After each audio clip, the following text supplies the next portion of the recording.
ವಿಧಾನಸೌಧ ಸಮ್ಮೇಳನ ಸಭಾಂಗಣದಲ್ಲಿ ದಿಕ್ಕು ಬದಲಿಸಿ ಸಿಎಂ ಡಿಕೆಶಿ ಕೂತಿದ್ದಾರೆ. ಉತ್ತರಾಭಿಮುಖವಾಗಿ ಕುಳಿತು ಅಧಿಕಾರಿಗಳ ಜೊತೆ ಸಿಎಂ ಡಿಕೆಶಿ ಮೀಟಿಂಗ್ ಮಾಡಿದ್ದಾರೆ. ಪದಗ್ರಹಣ ಬಳಿಕ ಪ್ರತಿ ನಡೆಯಲು ವಾಸ್ತು ಪ್ರಕಾರ ನಡೆದುಕೊಳ್ತಾ ಇದ್ದಾರೆ ಡಿಕೆಶಿ. ನಿನ್ನೆ ಸಂಪುಟ ಸಭೆ ಬಳಿಕ ದಕ್ಷಿಣಾಭಿಮುಖವಾಗಿ ಸುದ್ದಿಗೋಷ್ಠಿ ಮಾಡಿದ್ರು ಡಿಕೆಶಿ. ಉತ್ತರಾಭಿಮುಖವಾಗಿ ಕೂರಲು ವ್ಯವಸ್ಥೆ ಮಾಡುವಂತೆ ಅಧಿಕಾರಿಗಳಿಗೆ ಸೂಚನೆ ಕೊಟ್ಟಿದ್ರು. ಇಂದು ಉತ್ತರಾಭಿಮುಖವಾಗಿ ಕುಳಿತುಕೊಂಡು ಅಧಿಕಾರಿಗಳ ಜೊತೆ ಡಿಕೆಶಿ ಸಭೆ ಮಾಡ್ತಿದ್ದಾರೆ. ವಿಧಾನಸೌಧ ಸಮ್ಮೇಳನ ಸಭಾಂಗಣದಲ್ಲಿ ದಿಕ್ಕು ಬದಲಿಸಿ ಕೂತಿದ್ದಾರೆ ಸಿಎಂ ಡಿಕೆ ಶಿವಕುಮಾರ್. ಉತ್ತರಾಭಿಮುಖವಾಗಿ ಕುಳಿತು ಅಧಿಕಾರಿಗಳ ಜೊತೆ ಸಿಎಂ ಡಿಕೆಶಿ ಮೀಟಿಂಗ್ ಮಾಡಿದ್ರು. ಪದಗ್ರಹಣ ಬಳಿಕ ಪ್ರತಿ ನಡೆಯಲು ವಾಸ್ತು ಪ್ರಕಾರ ನಡೆದುಕೊಳ್ತಾ ಇದ್ದಾರೆ. ಸಿಎಂ ಡಿಕೆ ಶಿವಕುಮಾರ್ ಎಂತ ದೈವ ಭಕ್ತ ಅಂತ ಎಲ್ಲರಿಗೂ ಗೊತ್ತು. ಇದೀಗ ವಾಸ್ತು ಪ್ರಕಾರ ನಡೆದುಕೊಳ್ತಿದ್ದಾರೆ. ವಿಧಾನಸೌಧದ ಸಮ್ಮೇಳನ ಸಭಾಂಗಣದಲ್ಲಿ ದಿಕ್ಕು ಬದಲಿಸಿ ಕೂತಿದ್ದೆ ಅದಕ್ಕೆ ಸಾಕ್ಷಿ. ನಿನ್ನೆ ಸಂಪುಟ ಸಭೆ ಬಳಿಕ ದಕ್ಷಿಣಾಭಿಮುಖವಾಗಿ ಸುದ್ದಿಗೋಷ್ಠಿ ಮಾಡಿದ್ರು ಡಿಕೆಶಿ. ಇವತ್ತು ಉತ್ತರಾಭಿಮುಖವಾಗಿ ಕೂರಲು ಅಧಿಕಾರಿಗಳಿಗೆ ಸೂಚಿಸಿದ್ರು. ನಿನ್ನೆ ದಕ್ಷಿಣಾಭಿಮುಖವಾಗಿ ಡಿಕೆಶಿ ಸುದ್ದಿಗೋಷ್ಠಿ ಮಾಡಿದ್ದ ದೃಶ್ಯಗಳು ಹಾಗೂ ಇವತ್ತು ಉತ್ತರಾಭಿಮುಖವಾಗಿ ಡಿಕೆಶಿ ಮೀಟಿಂಗ್ ಮಾಡಿದ ದೃಶ್ಯಗಳನ್ನ ನೋಡ್ತಾ ಇದ್ದೀರಾ ನೀವು ಸ್ಕ್ರೀನ್ ಮೇಲೆ.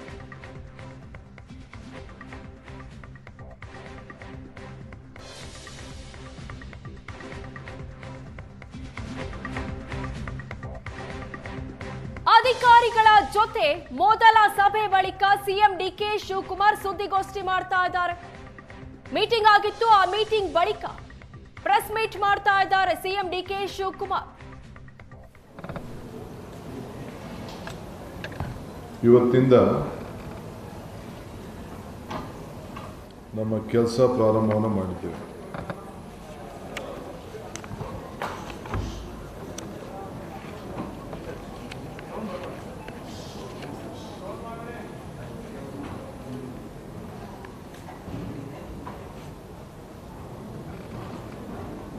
ಆಡಳಿತ ವ್ಯವಸ್ಥೆಯಲ್ಲಿ ನಿನ್ನೆ ಅಧಿಕಾರ ತೆಗೆದುಕೊಂಡು ಕೆಲವು ತೀರ್ಮಾನವನ್ನು ಮಾಡಿದ್ದೇವೆ.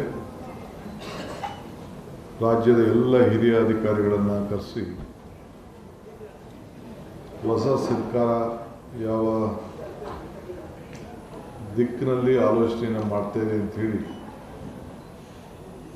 ಅವರೆಲ್ಲರೂ ಕೂಡ ಒಂದು ಸಂದೇಶವನ್ನು ಕೊಟ್ಟಿದ್ದೇವೆ.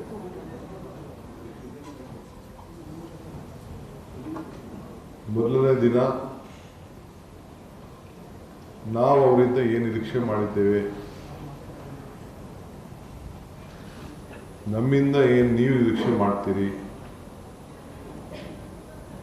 ಎಲ್ಲ ಕೂಡ ಅವರಿಗೆ ತಿಳಿಸಿದ್ದೇವೆ. ನಮ್ಮ ಸರ್ಕಾರ ಯಾವುದೇ ಜಾತಿ ಧರ್ಮ ಇನ್ಫ್ಲುಯೆನ್ಸು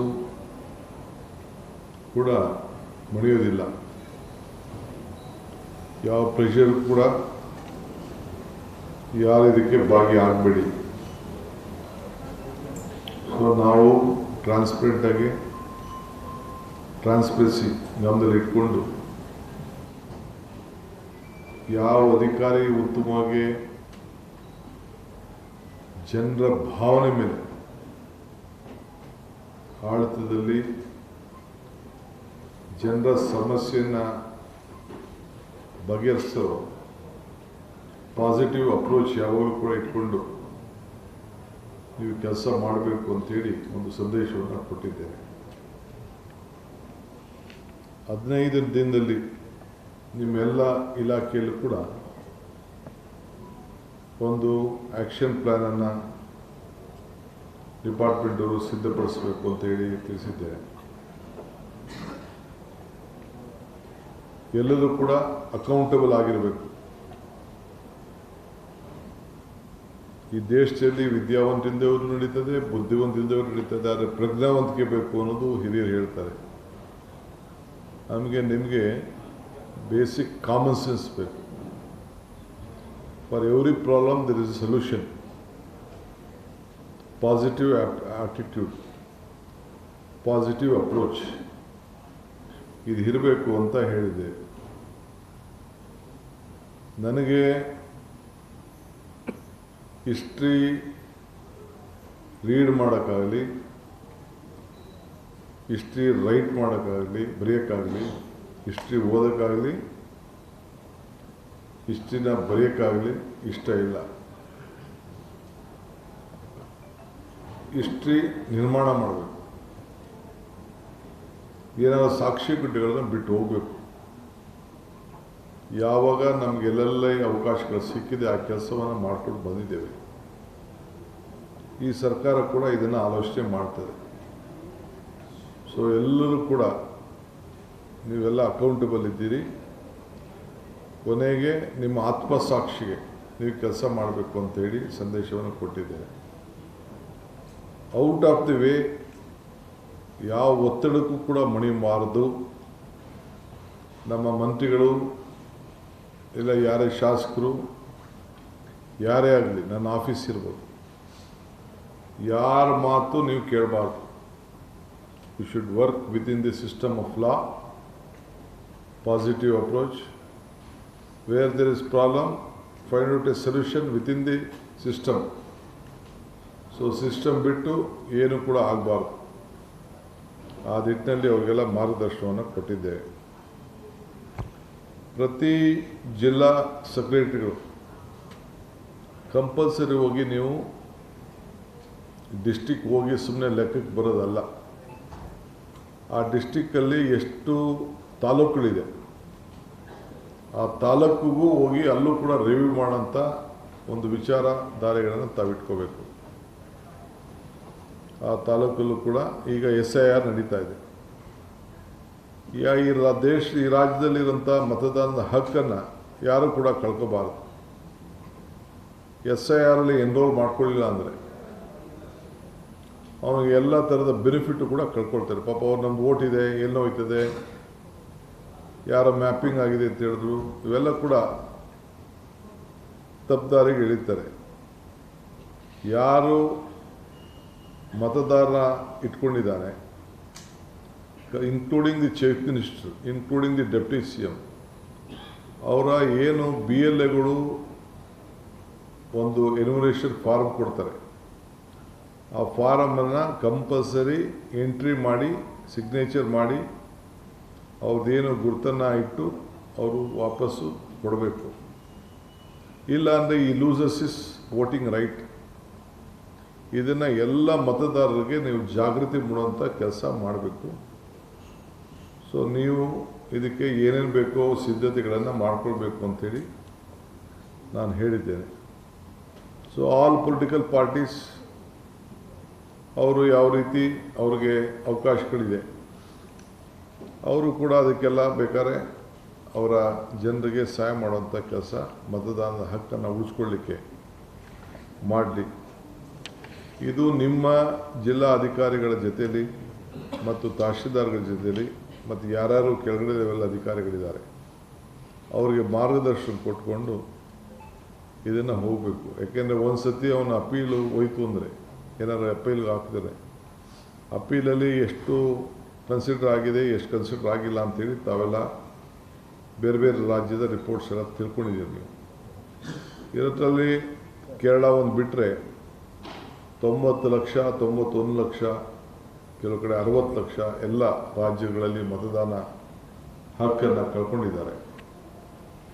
ಇದು ನಮ್ಮಲ್ಲಿ ಆಗಬಾರ್ದು. ಕೇರಳ ಅವರು ಭಾಳ ಚೆನ್ನಾಗೇ ಮಾಡಿದ್ದಾರೆ. ನಮ್ಮ ಲೋಕಲ್ ಬಾಡೀಸ್ಗೆ ಎಲ್ಲರೂ ಕೂಡ ಯಾರು ವಾಸ್ತವಾಂಶ ಇದ್ದಾರೆ ಅವರೆಲ್ಲರೂ ಕೂಡ ರೆಸಿಡೆನ್ಷಿಯಲ್ ವಾಸದ ಸರ್ಟಿಫಿಕೇಟ್ ಕೊಡಲಿಕ್ಕೆ ಕೂಡ ಅವಕಾಶ ಇದೆ. ಆ ಸಂದರ್ಭದಲ್ಲೂ ಕೂಡ ನೀವೆಲ್ಲರೂ ಕೂಡ ಆ ರೆಸಿಡೆನ್ಷಿಯಲ್ ಸರ್ಟಿಫಿಕೇಟ್ ಏನು ನಮ್ಮ SIRಗೆ ಅವಶ್ಯಕತೆ ಇದೆ, ಇಲ್ಲ ಯಾವುದೇ ಸರ್ಟಿಫಿಕೇಟು ಆ ಫಿಲಿನ್ ಇದರಲ್ಲಿ ಅದು 12(3) ಏನು ಕೆಲವು ಕ್ರೈಟೀರಿಯಾ ಇದೆ, ಅದಕ್ಕೆಲ್ಲ ದಾಖಲೆಗಳನ್ನು ಒದಗಿಸ್ಕೊಳ್ಳುವಂಥ ಕೆಲಸವನ್ನು ಮಾಡಬೇಕು ಅಂಥೇಳಿ ಸೂಚನೆಯನ್ನು ಕೊಟ್ಟಿದ್ದೇವೆ. ಸೊ ಅವರೆಲ್ಲ ಮತ್ತು ಆಲ್ ಡಿಸ್ಟ್ರಿಕ್ಟ್ ಸೆಕ್ರೆಟರೀಸ್ ಆ ಇಲಾಖೆಗೆ ಸಂಬಂಧಪಟ್ಟಂತೆ ಎಲ್ಲ ಪೆಂಡಿಂಗ್ ಕೆಲಸಗಳ ಪಟ್ಟಿಯನ್ನು ಕೊಡಬೇಕು. ಎರಡನೇದು ಜೊತೆಗೆ ಆ 25 ದಿನದಲ್ಲಿ ಆ ಪೆಂಡಿಂಗು ವರ್ಕ್ ಅಲ್ಲದೆ ಇನ್ನು ಏನು ನಾವು ಹೊಸದಾಗಿ ಮಾಡ್ಬೋದು ಆ ಜಿಲ್ಲೆಗೆ ಸಂಬಂಧಪಟ್ಟಂತೆ ಆ ಪ್ರಾಬ್ಲಮ್ಸ್ನ ನೀವೇ ಗುರುಸಿ what is within the financial ಸಿಸ್ಟಮಲ್ಲಿ ನಾವು ಮಿನಿಮಮ್ ಇದರಲ್ಲಿ ನಾವು ಮಾಡ್ಬೋದು ಅದನ್ನು ಕೂಡ ಎಲ್ಲ ಒಂದು ಪಟ್ಟಿ ಮಾಡಿ ನೀವು ಸಲ್ಲಿಸಿ ಅಂತ ನಾನು ಹೇಳಿದ್ದೇನೆ. ಸೊ ಡಿಸ್ಟಿಕ್ ಇನ್ಚಾರ್ಜ್ ಮಿನಿಸ್ಟರ್ಸು ಅವ್ರಿಗೆ ನೀವು ಕಂಪಲ್ಸರಿಯಾಗಿ ಆ ಜಿಲ್ಲೆಯ ಎಲ್ಲ ಮಾಹಿತಿ ಮಾಡಿ ಅವರು ಕೂಡ ಎಲ್ಲ ತಾಲೂಕುಗಳಿಗೆ ಅವರೆಲ್ಲ ಅವರು ಜಿಲ್ಲೆಗೆ ಸಂಬಂಧಪಟ್ಟಂತೆ ಪ್ರವಾಸ ಮಾಡಬೇಕಾಗ್ತದೆ. ನಾವು ಅವ್ರಿಗೆ ಮಾರ್ಗದರ್ಶನ ಕೊಡ್ತೇವೆ. ನೀವು ಕೂಡ ಅವ್ರಿಗೆ ಏನೇನು ದಾಖಲೆಗಳನ್ನು ಬೇಕು, ಅವ್ರಿಗೆ ಅಸಿಸ್ಟೆನ್ಸ್ ಬೇಕು, ಅದೆಲ್ಲ ಕೂಡ ಅವ್ರ ಜೊತೆಗೆ ಸೇರಿ ನೀವು ಕೆಲಸ ಮಾಡಬೇಕು ಅಂತೇಳಿ ಅವ್ರಿಗೆ ತಿಳಿಸಿದ್ದೇವೆ ನಿನ್ನೆ. ಆಮೇಲೆ ಅದೇ SIR ವಿಚಾರದಲ್ಲಿ ಎಲ್ಲೆಲ್ಲ ಹೆಲ್ಪ್ ಡೆಸ್ಕ್ ಅವಶ್ಯಕತೆ ಇದೆ ಅದೆಲ್ಲ ನಾವು ಮಾಡಬೇಕು ಅಂತ ನಾನು ಹೇಳಿದ್ದೇನೆ. ಇನ್ನೊಂದು ಹೊಸ ಸಾರ್ವಜನಿಕರ ಕುಂದು ಕೊರತೆಗಳ ಒಂದು ಸಪ್ರೇಟ್ ಸೆಕ್ರೆಟರಿಯೇಟ್ ಅದನ್ನು ರಚನೆ ಮಾಡಿ ಇಲ್ಲಿ ಬೆಂಗಳೂರಿಗೆ ಬಂದಂಥ ಅಲ್ಲಿ ಯಾವುದೇ ಊರಿನಲ್ಲಿ ಯಾವುದೇ ಹೋರಾಟ ಮಾಡ್ತಿದ್ದಂಥವ್ರು ಅಂಥವ್ರನ್ನೆಲ್ಲ ಕೂಡ ಅವರ ಅರ್ಜಿ, ಅವರ ಭಾವನೆಗಳು, ಅವರ ವಿಚಾರಧಾರೆಗಳು, ಸಮಸ್ಯೆಗಳು ಅವೆಲ್ಲ ಕೇಳಲಿಕ್ಕೆ ಒಬ್ಬ ಸಪ್ರೇಟ್ ಮಂತ್ರಿನೇ ನೇಮಕ ಮಾಡ್ತೇವೆ. ಸಪ್ರೇಟ್ ಸೆಕ್ರೆಟರಿಯೇಟೇ ನಿರ್ಮಾಣ ಮಾಡ್ತೇವೆ. ಅದು ಕೂಡ ಅವಶ್ಯಕತೆ ಇದೆ ಈ ವಿಚಾರದಲ್ಲಿ ಕೂಡ. ಏಕೆಂದರೆ ಸುಮಾರು ದಿನಕ್ಕೆ 2-3 ತಂಡಗಳು ಬಂದು ಪ್ರತಿಭಟನೆಗಳು ಮಾಡ್ತಾ ಇರ್ತಾರೆ. ಅವ್ರನ್ನೋಗಿ ನಿಮ್ಮ ಪ್ರಾಬ್ಲಮ್ ಏನಿದೆ ಅಂತ ಅವ್ರು ಕೇಳಬೇಕಲ್ಲ.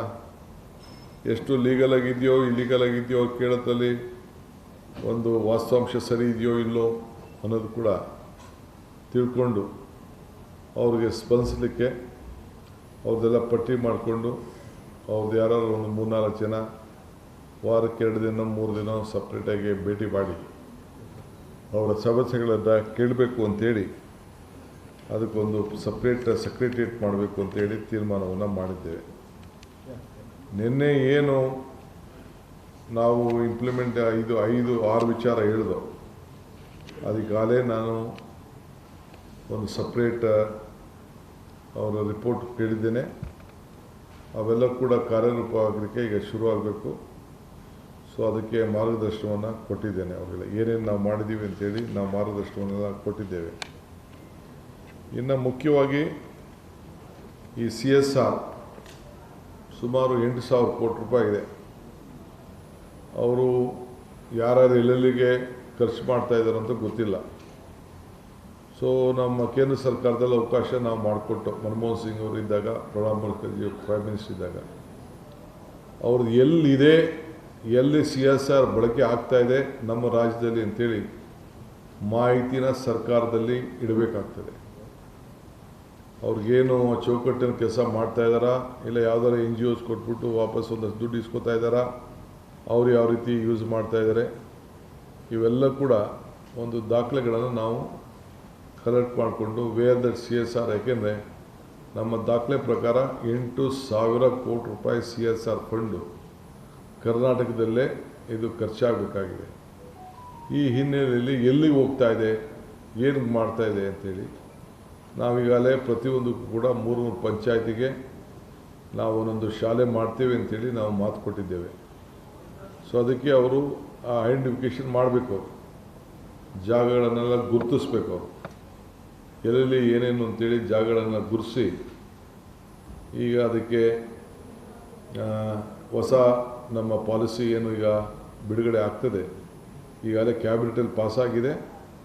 ಅದನ್ನು ನಾನು 2-3 ದಿನದಲ್ಲಿ ನಾನು ಫುಲ್ ಗೈಡ್ಲೈನ್ಸ್ನ ಬಿಡುಗಡೆ ಮಾಡ್ತೇನೆ. ಸೊ ಎಲ್ಲ ಜಿಲ್ಲಾಧಿಕಾರಿಗಳು ಯಾವ ಇಂಡಸ್ಟ್ರೀಸ್ ಇದೆ, ಬೆಂಗಳೂರು ನಗರದಲ್ಲಿ ಎಲ್ಲೆಲ್ಲಿದೆ, ಅವ್ರ ಹಣ ಯಾರು ಪ್ರಾಫಿಟಬಲ್ 2% ಎಲ್ಲಿ ಖರ್ಚು ಮಾಡ್ತಾಯಿದ್ದಾರೆ ಅಂಥೇಳಿ ಸರ್ಕಾರಕ್ಕೂ ಅವರು ಮಾಹಿತಿಯನ್ನು ಅವರು ಕೊಡಬೇಕಾಗ್ತದೆ. ಆಮೇಲೆ ಸರ್ಕಾರ ಕೂಡ ಅವರಿಗೆಲ್ಲ ಒಂದು ಅಫಿಷಿಯಲಾಗಿ ಅವ್ರಿಗೆ ರಿಕ್ವೆಸ್ಟ್ ಮಾಡಿ ನಮ್ಮ ಪ್ರಯಾರಿಟಿ ಪ್ರೈಮರಿ ಎಜುಕೇಷನ್ನು. ನೀವೆಲ್ಲ ಪ್ರೈಮರಿ ಎಜುಕೇಷನ್ ಸಂಬಂಧಪಟ್ಟಂತೆ ನಿಮ್ಮ ಶಾಲೆಗಳನ್ನು ಕಟ್ಕೊಡ್ಬೇಕು ಮತ್ತು ಯಾರ್ಯಾರ ಕೈಯಲ್ಲಿ ಇನ್ಫ್ರಾಸ್ಟ್ರಕ್ಚರ್ಗೆ ಮತ್ತು ಬೇರೆ ಬೇರೆ ಈ ಒಂದು ಎಜುಕೇಷನ್ ಪ್ರೈಮರಿ ಎಜುಕೇಷನ್ಗೆ ಒತ್ತನ್ನು ಕೊಡಲಿಕ್ಕೆ ಕೆಲವು ಸ್ಕೂಲ್ ಎಕ್ವಿಪ್ಮೆಂಟ್ಸ್ ಇರ್ಬೋದು, ಬಿಲ್ಡಿಂಗ್ ಇರ್ಬೋದು, ಅವೆಲ್ಲ ಕೂಡ ನಾವೇ ಅವ್ರಿಗೆ ಏನೇನು ಬೇಕು ಅಂತೇಳಿ ಪಟ್ಟಿ ಕೊಟ್ಟು ಹೊಸ ನಯಾ ಸ್ಕೂಲ್ಗಳನ್ನೇ ಮಾಡಲಿಕ್ಕೆ ಅವರೆಲ್ಲರೂ ಕೂಡ ಇದಕ್ಕೆ ಪ್ರಯಾರಿಟಿ ಕೊಡಬೇಕು. ಆಮೇಲೆ ಹೆಲ್ತ್ಗೆ ಹೋಗ್ತೀವಿ ನಾವು. ಫಸ್ಟು ಈಗ ಪ್ರೈಮರಿ ಎಜುಕೇಷನ್, ಬೆಂಗಳೂರಿಗೆ ಜನ ಬರೋದನ್ನು ತಪ್ಪಿಸ್ಬೇಕು, ವಲಸೆ ಬರೋದನ್ನು ವಿದ್ಯಾಭ್ಯಾಸಕ್ಕೋಸ್ಕರ. ಆ ದೃಷ್ಟಿಯಿಂದ ಈ ಪಾಲಿಸಿ ಈಗಾಗಲೇ ತಯಾರಾಗಿದೆ. ಇನ್ನೊಂದು 5-6 ದಿನದಲ್ಲಿ ಕಂಪ್ಲೀಟ್ ನಿಮಗೆ ಮಾಹಿತಿಯನ್ನು ನಾವು ಕೊಡ್ತೇವೆ.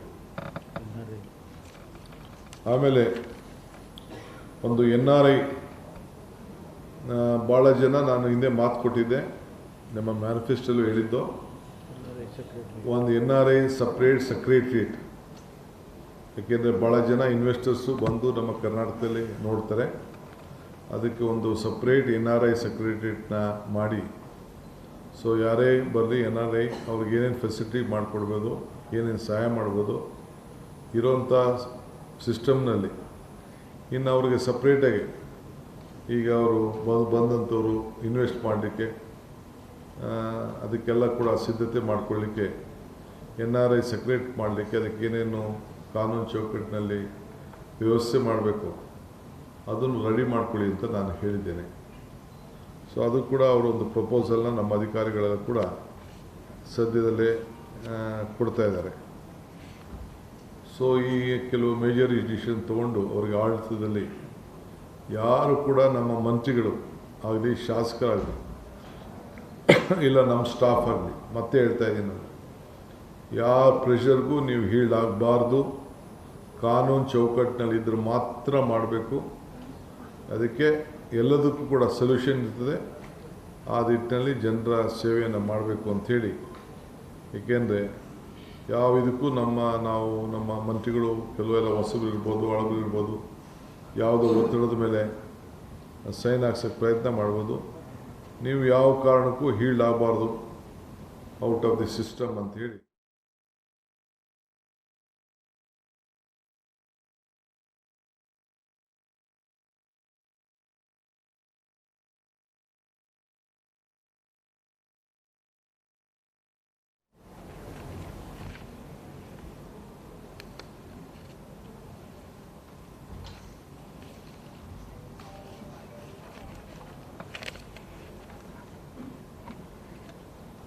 ಪೊಲೀಸವ್ರಿಗೂ ಅಷ್ಟೇ, ಪ್ರತಿ ತಾಲೂಕಲ್ಲೂ ಒಂದು ಸಪ್ರೇಟ್ ಸ್ಕ್ವಾಡ್, ರೌಡಿಗಳ ಸ್ಕ್ವಾಡ್, ಒಂದು 10 ಜನ ಪೊಲೀಸ್ ಕಾನ್ಸ್ಟೇಬಲ್ನ ನೇಮಕ ಮಾಡಿ ಪ್ರತಿ ತಾಲೂಕಿನಲ್ಲೂ ಕೂಡ ಬರೀ ರೌಡಿಗಳನ್ನ ಅವರು ಟ್ರೇಸ್ ಮಾಡ್ತಾ ಇರೋದು, ಕರ್ಕೊಂಡು ಬರ್ತಾ ಇರೋದು, ದಾರಿಗೆ ತರೋದು, ಅವ್ರ ಮೇಲೆಲ್ಲ ನಿಗಾ ಇಡೋಂಥದ್ದು. ಎಲ್ಲೂ ಕೂಡ ಅವರು ಯಾರ ಮೇಲೂ ಕೂಡ ಆ ಕ್ರಿಮಿನಲ್ ಆ್ಯಕ್ಟಿವಿಟೀಸ್ ಮಾಡಬಾರ್ದು. ಸೊ ಯಾರ್ಯಾರು ರೌಡೀಸ್ಗಳಿದ್ದಾರೆ, ರೌಡೀಸ್ ಚಿಗುರು ಹೊಸ್ದಾಗೆ ಹುಡುಗರುಗಳು, ಹಳಬರು ಎಲ್ಲರೂ ಕೂಡ ಜಾಗೃತಿಯಿಂದ ಅವ್ರ ಬಗ್ಗೆ ನೀವು ಒಂದು ಸ್ಪೆಷಲ್ ಒಂದು ಫೋರ್ಸ್ನ ಕ್ರಿಯೇಟ್ ಮಾಡಬೇಕು ಅಂಥೇಳಿ ಅವ್ರಿಗೆ ನಾನು ತಿಳಿಸಿದ್ದೇನೆ. ಆಮೇಲೆ ಸಕಾಲ ವಿಚಾರದಲ್ಲೂ ಕೂಡ ಕ್ವಾಲಿಟಿ ಇನ್ನೂ ಹೆಚ್ಚಿಗೆ ಆಗಬೇಕು. ಯಾರ್ಯಾರಿಗೆ ಏನೇನೋ ಸಕಾಲದಿಂದ ಅವ್ರಿಗೆ ಅನುಕೂಲ ಆಗಬೇಕು ಅದು ಕೂಡ ಎಲ್ಲ ಮಾಡಿದ್ದೇನೆ. ಆಮೇಲೆ ಅವ್ರಿಗೆ ಕೆಲವು ಕರ್ನಾಟಕ ಭವನ್ ಫಂಕ್ಷನಿಂಗಲ್ಲಿ ನನಗೆ ಸಮಾಧಾನ ಇಲ್ಲ.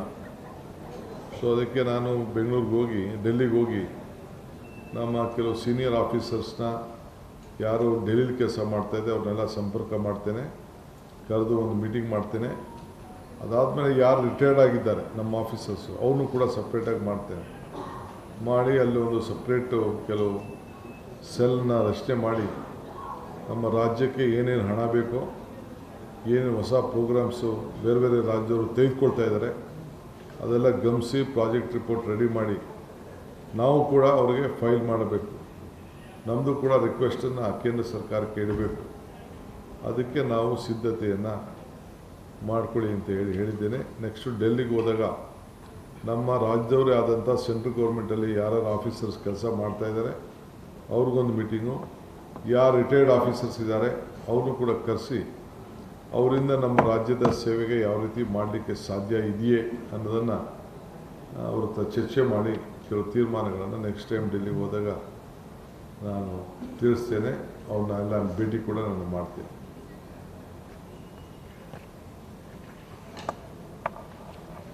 ಇಷ್ಟೇ, ಇನ್ನೇನು ಇದೆಯಾ?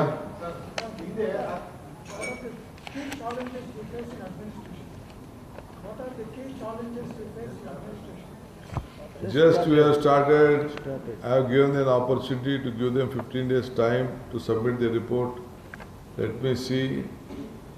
They should tell ಏನು ಮಾಡೋಕ್ಕೆ ಸಾಧ್ಯ, ಏನು ಮಾಡೋಕ್ಕಾಗಲ್ಲ, ಏನು ನಮ್ಮ ಪ್ರೋಗ್ರಾಮ್ಸ್ ಇದೆ, ಏನು ಮ್ಯಾನಿಫೆಸ್ಟೋ ಎಲ್ಲ ಹೇಳಿದ್ದೀವಿ, ಬಜೆಟ್ ಹೇಳಿದ್ದೀವಿ, ಅದೆಲ್ಲ ಕೂಡ ಅದನ್ನು ಯಾವ ರೀತಿ ಇಂಪ್ಲಿಮೆಂಟ್ ಮಾಡ್ಬೋದು, ಏನೇನು ಸಮಸ್ಯೆ ಇದೆ ಅಂತೇಳಿ ಅದ್ರ ಬಗ್ಗೆ ಕೂಡ ಚರ್ಚೆ ಮಾಡ್ತೀವಿ. ಅವ್ರು 15 ದಿನದಲ್ಲಿ ಒಂದು ರಿಪೋರ್ಟ್ ಕೊಡಿ ಅಂತ ಹೇಳಿದ್ದೆ.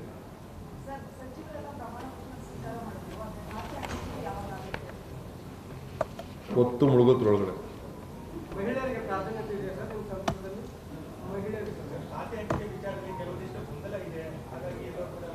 ನಿಮ್ಗೇನೋ ಗೊಂದಲ ಇರಬೇಕು.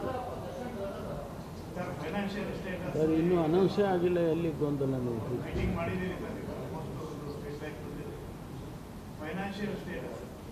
ಫೈನಾನ್ಷಿಯಲ್ ಸ್ಟೇಟಸ್ಗೆ ನಾವು ಹೋಗಿಲ್ಲ. ನಾನು ಮುಂದಿನ ದಿನಗಳಲ್ಲಿ ಖಾತೆ ಹೊತ್ತು ಮುಳುಗಲಿ.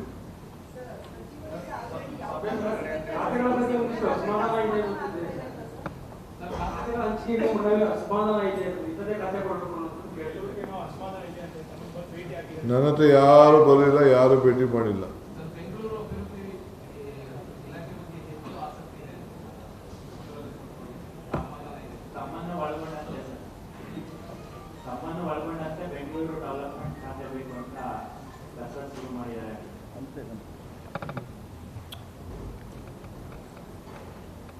ಗಾಳಿಲಿ ಮಾತಾಡೋದಕ್ಕೆಲ್ಲ ಉತ್ತರ ಕೊಡೋಕ್ಕಾಗಲ್ಲ. ಊಹಾಪೋಹದ ಮೇಲೆಲ್ಲ ಮಾತಾಡೋಕ್ಕೆ ನಾನು ತಯಾರಿಲ್ಲ. That is old Shivakumar.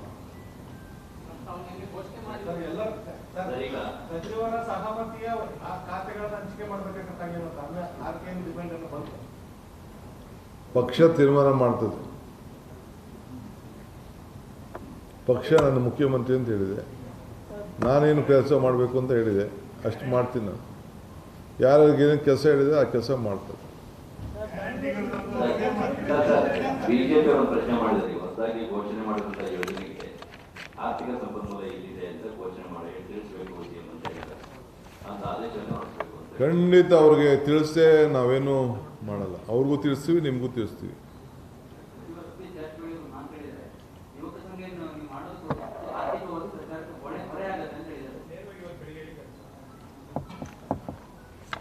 ಏನು ಕೆಲಸ ಮಾಡಿದ್ರು ಆರ್ಥಿಕ ಹೊರೆ ಇರ್ತದೆ.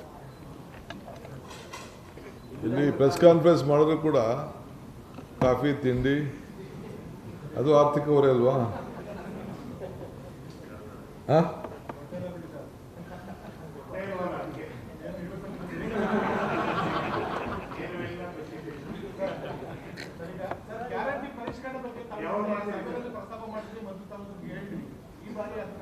ಇಲ್ಲ, ಪರೀಕ್ಷಣೆ ಮಾಡ್ತಾ ಇಲ್ಲ. ಕೆಲವರು ಏನಾಗಿದೆ, ಈ ಫೋನ್ ನಂಬರು ಡೀಟೇಲು ಕೆಲವರೆಲ್ಲ ಕಮರ್ಷಿಯಲ್ ಮಾಡಿಕೊಂಡು 200 ಯೂನಿಟ್ ಅಂತ ರೆಸಿಡೆಂಟ್ ತೊಗೊಂಡು ಕಮರ್ಷಿಯಲ್ ಮಾಡ್ತಾವ್ರೆ, ಅಂಗಡಿಗಳು ಅವು ಇವೆಲ್ಲ. ಅವೆಲ್ಲ ಸುಮಾರು ಅರ್ಜಿಗಳೆಲ್ಲ ಬಂದ್ಬಿಟ್ಟಿದೆ ಬೇರೆಯವರೆಲ್ಲ. 1,60,00,000 ಅಷ್ಟು ಜನ 200 ಯೂನಿಟು ತೊಗೋತಾ ಇದ್ದಾರೆ. ಯಾರು ಎಲಿಜಿಬಿಲಿಟಿ ಇದ್ದಾರೆ, ಯಾರು ಪಾಪ ಮನೆ ವಾಸ ಮಾಡ್ತಾರೆ ಅವ್ರು ತೊಗೊಳ್ಳಿ, ಏನು ತೊಂದರೆ ಇಲ್ಲ. ಬಟ್ ಯಾರು ತೊಗೋತಾ ಇದ್ದಾರೆ ಅಂತ ಅವ್ರು ನಮಗೆ ಡೀಟೇಲ್ ಬೇಕಲ್ಲ. ಯಾಕೆಂದರೆ ಒಬ್ಬೊಬ್ಬರ ಹೆಸರಲ್ಲಿ 5-6 ಮೀಟ್ರ್ಗಳಿದೆ, 5-6-7-8 ಮೀಟ್ರ್ಗಳಿದೆ. ಯಾರು ಬಾಡಿಗೆ ಮನೆಯವ್ರದಾರ, ಹೊರಗಡೆ ರಾಜ್ಯವನೋ, ಏನು ಕತೆನೋ, ಏನು ಎತ್ತ, ಅವ್ನು ನಮ್ಮ ರಾಜ್ಯವನೋ ಇಲ್ವೋ, ಇವೆಲ್ಲ ಕೂಡ ಬೇಕಲ್ಲ ಮಾಹಿತಿ ಸರ್ಕಾರಕ್ಕೆ. ಸೊ ಆ ಮಾಹಿತಿಯನ್ನು ನಾವೆಲ್ಲ ಪಡ್ಕೊಳ್ತಾ ಇದ್ದೀವಿ. ಅವ್ನ ಫೋನ್ ನಂಬರ್ ಏನೋ, ಅವ್ನು ಕರೆಕ್ಟಾಗಿ ಉಪಯೋಗ ಆಗ್ತಾಯಿದೆ, ಅವನು ಯಾರೋ ಬಾಡಿಗೆ ಕೊಟ್ಟವನ, ಏನು ಎತ್ತ ಅಂತ ಬೇಕು. ಆಮೇಲೆ ಕೆಲವರು ಈಗ 120 ಕೋಟಿ ರೂಪಾಯಿ ಈಗ ನಮಗೆ ಇದಾಯಿತು. ಎಲ್ಲ ಕೆಲವರೆಲ್ಲ ಸತ್ತವರೆಲ್ಲ ಕೆಲವರು ಡ್ರಾ ಮಾಡ್ಕೊಂಡ್ಬಿಟ್ಟಿದ್ದಾರೆ ಮನೆಯವರು. ಸೊ ಅದಕ್ಕೆ ಚೆಕ್ ಇರಬೇಕಲ್ಲ, ಯಾರ ರೆಸ್ಪಾನ್ಸಿಬಿಲಿಟಿ, ಯಾರು ಸತ್ತು ಅಂದ ತಕ್ಷಣ, ಯಾರ ಊರಲ್ಲಿ ಸತ್ತರು ಅಂದ ತಕ್ಷಣ, ಯಾರ ವಿಲೇಜ್ ಅಕೌಂಟೆಂಟು ಅವ್ನು ರೆವಿನ್ಯೂ ಇನ್ಸ್ಪೆಕ್ಟ್ರೋ ಇಲ್ಲಾಂದರೆ ಪಿ ಡಿ ಒನೋ ಇಂಥವ್ರು ಸತ್ತಿದ್ದಾರೆ ಇಂಥವ್ರು ಮಾಡಿದ್ದಾರೆ ಅಂತ ಮಾಹಿತಿ ಎಲ್ಲ ಕೊಡಬೇಕಲ್ಲ, ಅವ್ರ ಕುಟುಂಬದವ್ರು ಕೊಡಬೇಕಲ್ಲ, ಅವ್ರಿಗೂ ಭಯ ಇರಬೇಕಲ್ಲ. ಡ್ರಾ ಮಾಡೋದು ಇವೆಲ್ಲ ಕೂಡ ಮಾಡಬಾರ್ದಲ್ಲ.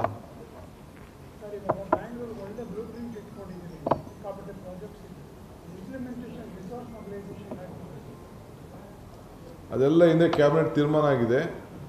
ಈಗ ನಿನ್ನೆ ತಾನೇ ನಾನು ರೋಡ್ಗೆ ಎಮರ್ಜೆನ್ಸಿ ಕೆಲವು ರೋಡ್ಸ್ ಎಲ್ಲೆಲ್ಲಿದೆ ವಾರ್ಡ್ ರೋಡು ಬೇರೆ ಬೇರೆ ರೋಡ್ಸ್ಗೆ 2,000 ಕೋಟಿ ರೂಪಾಯಿ ಕೊಡೋದು ಅಂತ ಡಿಸಿಷನ್ ಆಗಿದೆ.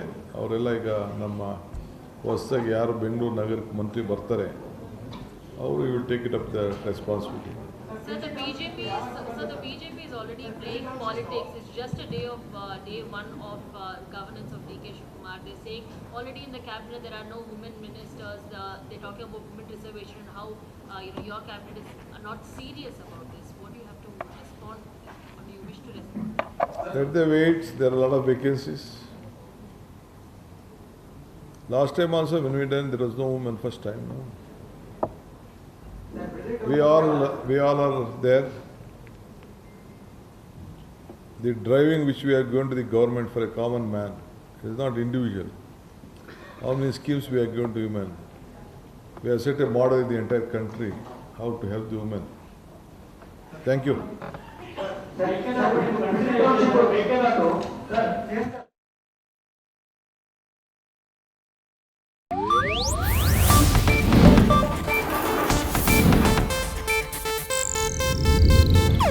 ಇದು ಏಷ್ಯಾನೆಟ್ ನ್ಯೂಸ್ ನೆಟ್ವರ್ಕ್ ಪ್ರಸ್ತುತಿ.